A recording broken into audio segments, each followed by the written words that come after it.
To a short video tutorial featuring the pose triangle, which is known as trikonasana in Sanskrit.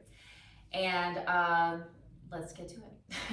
So we'll come to stand at the top of our mat.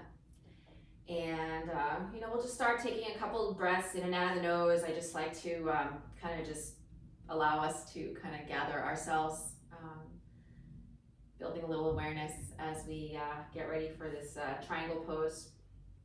So just breathe in and breathe out. And just one more breath here, top of our mat, breathing in and breathing out. And from there, let's take a big step back with our left foot. We'll let our front heel line up with our back arch of our foot. And we'll have our front right toes straight forward. So if they were on a clock face, they'd be at 12. And let's turn our back toes out slightly. So if they were on a clock face, they would be somewhere around 1 or 2 o'clock. All right, so a little bit turned forward. It's a little easier in our hip. It allows it to kind of roll a little bit forward. From there, we'll take our arms and reach them out front and back. And let's turn our palms up so you might feel your biceps roll open. And then notice what it feels like to let the whole arm just roll down, maybe thumbs even down. And then one more time, flip it so the palms are up. And see if you can take just the forearms and roll them down. So the palms down on both arms. And we'll start to maybe feel our arms a little more lively. We'll try to see if we can hug them in. So feel if you can pull your upper arms in towards your back. And from there, now we'll start to get to the triangle pose. So we'll cut the hips back. So I'm gonna move my front hand. And you wanna feel this deepening of this front hip crease. Sometimes using your fingers and just gently nudging it back allows you to find a deeper hip crease, and that's going to keep this lower side of our waist long. So I'm going to just keep doing that and then come into the pose, and then I'll kind of share what I see happening sometimes.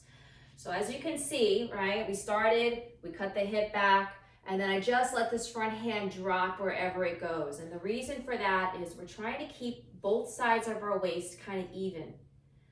So take a couple breaths here. The gaze point for this pose is looking up towards the top hand. We're feeling our feet, rooting in. And just take another moment in triangle. And then we'll press through the legs to pull kind of ourselves back up. So I'll kind of set that up one more time, this time not worrying so much about the hip comment, right? And I'll just kind of show what we try to avoid, a common misalignment. So we might just kind of be here, same idea, arms, palms up, right? Forearms roll down, we might find that okay. Plug the upper arms in where they're drawing in towards your spine. And then just kind of tip over. And you might be able to see the difference. On this side, I'm kind of almost side bending here on the top side waist, but I'm curling in here. So instead of being long from my armpit to my hip crease, I'm creating a C curve, right? And that's kind of what we're trying not to do, right? So we'll try it one more time, coming up. And I'll actually show it this time with the block, right? So here we are, same idea. And we'll see if we can kind of nudge our hip crease a little further back. And I might notice that this is kind of all I can do, right? And this is my, the deepest I can draw into that thigh, into the hip. And then if that's the case, right, then we just tip down. So now my bottom hand is, closer to my thigh, potentially closer to my knee. And that is the way I can do this pose today, keeping both sides of my waist feeling like they're kind of long and like ironed out almost. Now a block could come into play. You can have your block on any height. In this case, I would try the high height based on where my hand is. And your hand can lightly be touching the block instead of having it on your shin. The block can be on the inside of the foot or the outside of the foot.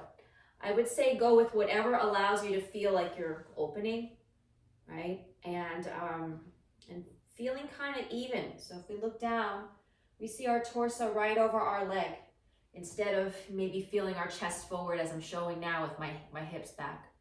So we'll just kind of come to that ironed out feeling, and then we'll come all the way up. And let's just briefly try the pose on the other side. So we'll turn the front toes in, we'll turn the opposite foot straight back, and this time my front side, my left side has the toes again at 12. My back toes slightly turn out. This time they're at either like 11 or 10 o'clock on a clock face. And now we'll see where we can go with our triangle on this side. Both sides, are, in general, there's, it might not be symmetrical, is what I'm trying to say. So here we go. Flip the palms up, biceps roll open, flip the palms down, plug the upper arms in, and then just play with, could my hip crease get a little deeper? Maybe my hand kind of helps it a little gently, seeing if I can deepen more. And then once I get stuck, which I'm stuck now, take that bottom hand and let it rest wherever it goes. So some of you can probably grab the big toe, right? Sometimes we see variations with that, but many of us will be in more a version like this. So let's take a couple of breaths here in our triangle. Pressing our feet in, feeling our strong legs, feeling our breath. And from there, let's press through the legs to come up. And that is your triangle pose. Thank you for joining me. I'm Samantha. Namaste.